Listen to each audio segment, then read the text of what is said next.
Good day or good evening, whatever applies to you.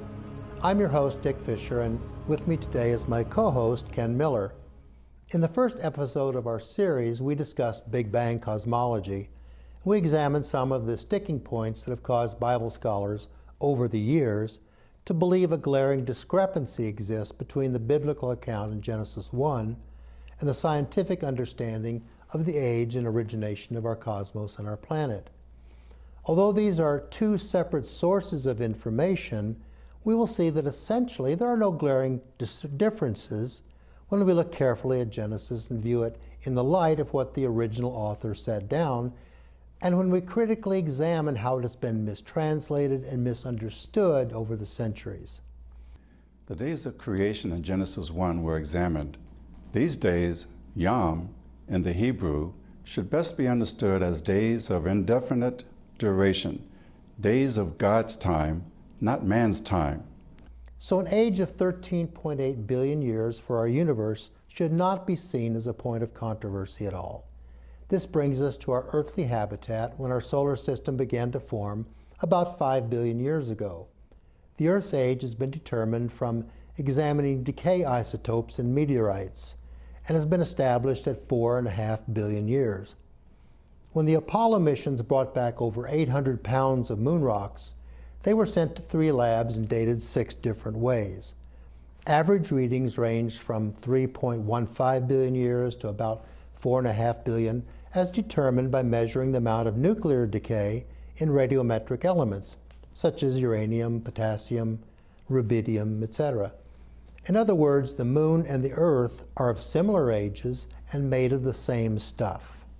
Also, during the previous episode, it was briefly discussed that both conservative creationist methods and liberal accommodationist views contain serious flaws in logic.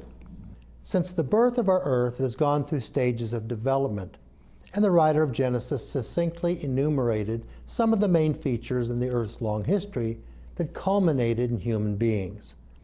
The writer begins with the statement that God created heaven and earth, ruling out any purely natural causes at the inception, and also dispensing with 9 billion years of cosmological history. It is simply Earth history that is under discussion. Genesis 1 can be taken literally if we keep in mind that the 6 days of creation are long periods of indefinite length where God did his creative work. And if we allow for the limitations of archaic language, then we'll see the two accounts, one from Scripture, the other from nature, are compatible. And the earth was without form and void, and darkness was upon the face of the deep. This concise description could apply to the primitive, featureless surface of our planet after it cooled enough to allow water to condense. And God said, "Let there be light." The sun, ignited first by the heat of compression, developed slowly through a hydrogen fusion process to become our source of light and heat and energy, our material lifeline. Periods of light were called day, and the darkness was called night. On the second day of creation, God said, "Let there be a firmament in the midst of the waters, and let it divide the waters from the waters." The skies and seas were divided by a firmament boundary, which God called heaven or sky. The Hebrew word is the same for either one. After the melting and outgassing of a primordial atmosphere and water vapor, the earth was a smooth spinning ball covered by a shallow sea beneath the gaseous firmament.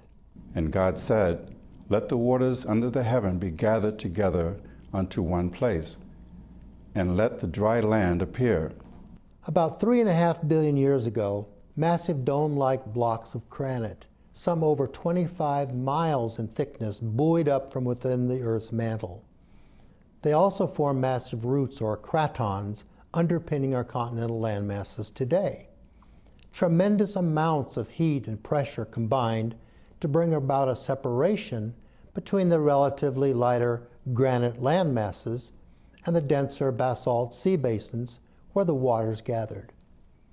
Around 2.5 billion years ago, the great vertical uplift came to an end, and the subtle lateral movement of plate tectonics took over to carry out the work of shaping the face of our planet.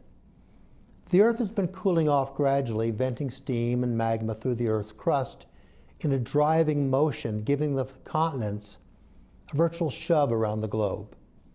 The fossilized remains of dinosaurs and coal seams in Alaska and Antarctica testify to their once warm weather environment. Relief maps of the mid-Atlantic ridge between Europe and the Americas show the unmistakable stress of millions of years of internal pressure with the resultant seafloor spreading.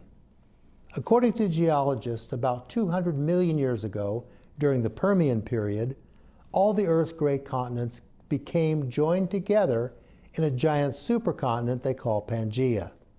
And God called the dry land earth. Bacteria and blue-green algae got their start over 3 billion years ago. The importance of algae early in the Earth's history cannot be overemphasized. Through the process of photosynthesis, they give off oxygen, a necessary atmospheric ingredient for the more complicated life forms to follow. Trilobites, brachiopods, sponges, and creatures of wondrous description comprised the Cambrian explosion about 530 million years ago. Strange-looking colonial creatures called graptolites were prevalent and are part of the Stomachordata group, which stands midway between invertebrates and vertebrates. The first tantalizing hint at vertebrates appeared in the Ordovician period 500 million years ago. Life on land dates to the Upper Silurian period 435 million years ago. Plants emerged from the seas and began to colonize riverbanks and basins where some degree of nutritious soil was available. The first primitive fish with jawbones date to this period. Animal life to first venture on land included earthworms, gastropods, myriapods, and arthropods that include primitive scorpions and the precursors to insects that would be needed for pollination. On the third day, God said, "Let the earth bring forth grass, and herb yielding seed, and the fruit tree yielding fruit after his kind, whose seed is in itself upon the earth." Note that Genesis records land-based plant life on the third day before marine life on the fifth day. Well, what's going on here? Didn't marine life precede life on land? Well, the fossil record suggests it did, but consistently the Bible record and the fossil record use different start points.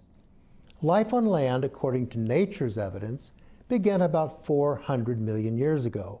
Ferns, club mosses, and horsetails appeared, which reproduced through spores, not seeds, and were confined to moist wetlands.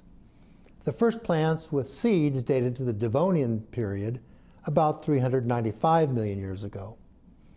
By 355 million years ago, trees 100 feet high or more dominated much of the Earth's lowlands.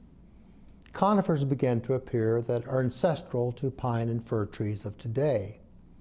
The first blooming flowers began to color the landscape in the early Cretaceous, some 120 million years ago, and the earliest traces of grass date to the Upper Paleocene, about 62 million years ago. Well, here critics point to some seeming difficulties. Life in the ocean dates to even before the Cambrian period of 530 million years ago and preceded life on land. Well, just as primitive sea creatures preceded modern fish, likewise, sea vegetation begat land vegetation, and all date initially to the same period, the Ordovician. The fossil record does indicate primitive land plants appeared before primitive fish. So it makes no difference whether we consider primitive life or more modern life forms. Genesis accords either way. But what about grass on the third day of creation? Well, critics charge that grasses did not emerge until after the dinosaurs became extinct. Well, how can 62 million-year-old grass predate the dinosaurs, for example? They came into existence over 200 million years ago. Well, the Hebrew word decay can mean simply vegetation or plant life. The Earth has had land-based vegetation for over 400 million years. Modern fruit trees, critics point out, certainly were not in existence before fish, But these verses say nothing about modern fruit trees. In English, fruit trees bear edible fruit, apples, pears, cherries, and so forth. The Hebrew term includes seed-bearing trees and shade trees that do not bear edible fruit. Conifers were amongst the first land-based vegetation, and calling them fruit trees is consistent with the Hebrew.